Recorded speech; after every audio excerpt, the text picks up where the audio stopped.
Hello wherever you are, we're coming to you live from our main studio in Bakau, the Gambia. This is N24RTV News Hour and I'm your presenter, Mudiwa Ngum. Coming up in the next minutes, Gambia to host the 3rd Continental Conference on Curriculum. In sports, Gambian referee Bakari Papa Gassama to officiate Confederations Cup semi-final. Medina Academy launch Mothers Association. On the international front, Goodluck Jonathan, Nigeria's former president, rejects APC nomination. US rapper Young Thug arrested on charges including participating in criminal street gang activity. These and more to feature in our today's bulletin. Stay tuned.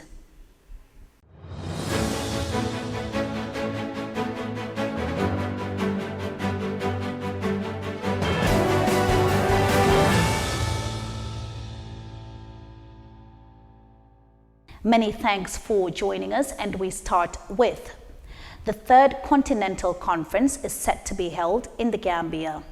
The theme will look at education technology and curriculum transformation, as well as responsiveness and learning assessment. This is set to be on the 24th to 26th of May. Sukay Jarjasi tells us more in this report. This is the 3rd African Continental Conference, which is meant to be held in the Gambia from the 23rd to 26th May 2022. The theme, to look at education technology and curriculum alignment in the new era. And the other areas of focus will also be on curriculum transformation and responsiveness, teacher education and professional development, and learning assessment. Speaking on behalf of the curriculum unit, the director of curriculum, Mr. Zheng, says the conference will enable the participants to explore the potential of technology and innovation to enhance curriculum processes. We cannot ignore the importance of technology in the curriculum processes in terms of the design and development of curriculum materials, in terms of the implementation of curriculum, and in terms of assessing the achievements as a result of the curriculum implementation. As a country, we were trying to see how we provide lessons to reach out to students in their homes and in their bedrooms. You can only do that if you explore technology in its proper sense. Jai also laments on the issue of providing lessons for children in their homes. Curriculum processes will include the design of the curriculum, the development of the curriculum, the implementation of the curriculum, the evaluation of the effect of the curriculum. These are all processes that will require, at one level or the other, the use of technology or the chance to see how technology use can enhance that process. On his concluding remarks, the director said due to COVID-19, the traditional face-to-face is not reliable and thus will interrupt learning. The said conference is meant to enable participants to reflect on the mismatch between the intended curriculum, the implemented curriculum, and the achieved one. The conference is co-organized by various partners, which includes the African Secondary Education, the Gambia, UNESCO, International Bureau of Education, the African Union, and Organization of Education Cooperation. For N24RTV News Hour, I am Sukay Jayusi.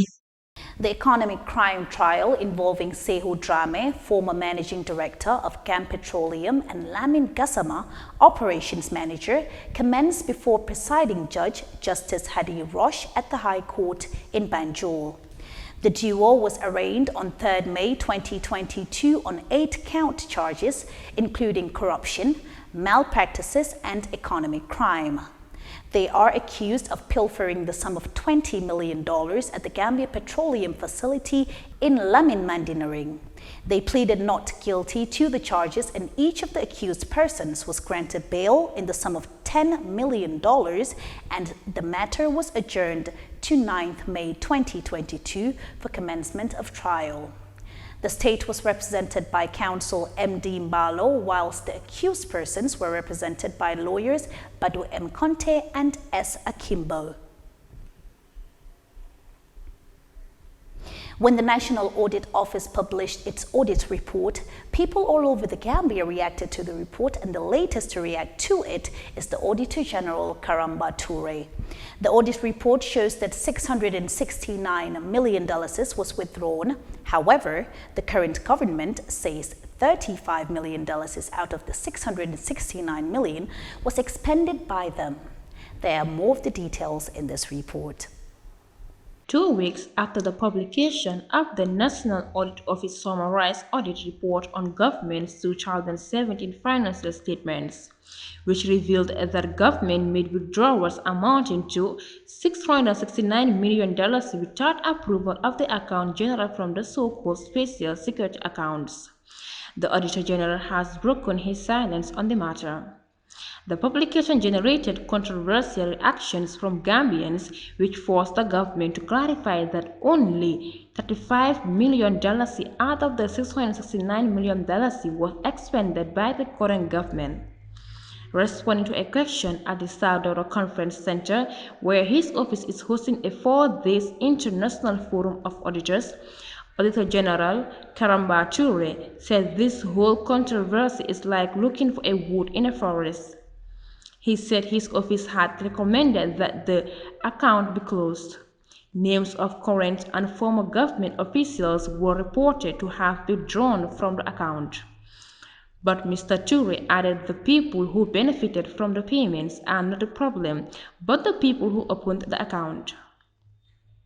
Toure said he could have been paid from that account and would not know, and said that is the issue. AG Toure said the NAO is confident that the current crop of NAMs and the Finance and Public Accounts Committee will make a difference in terms of ensuring that its recommendations are implemented. In sports,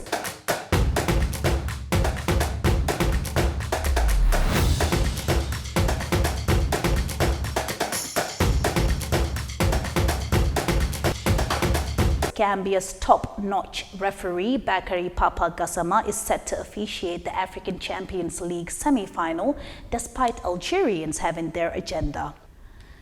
Meanwhile, in other developments, Medina Academy has launched its Mothers Association, but here are more of the details gathered for us by my colleague.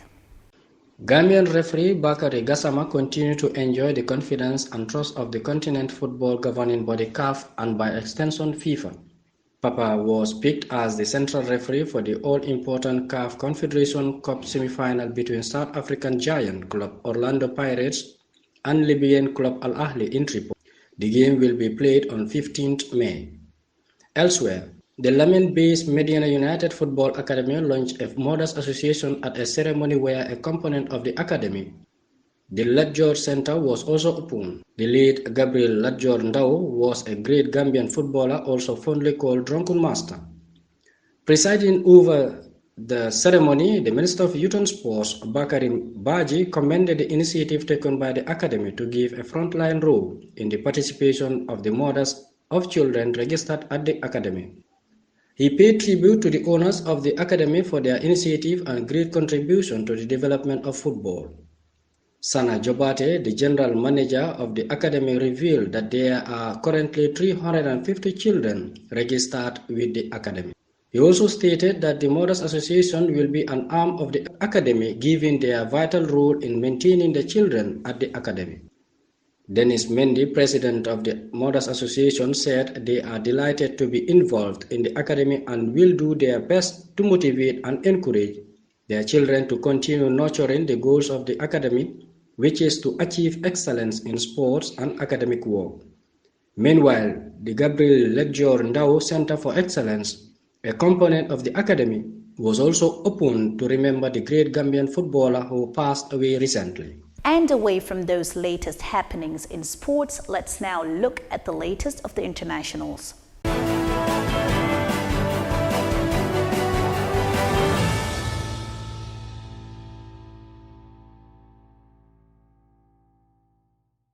U.S. rapper Young Thug has been arrested on charges including participating in criminal street gang activity, police records say.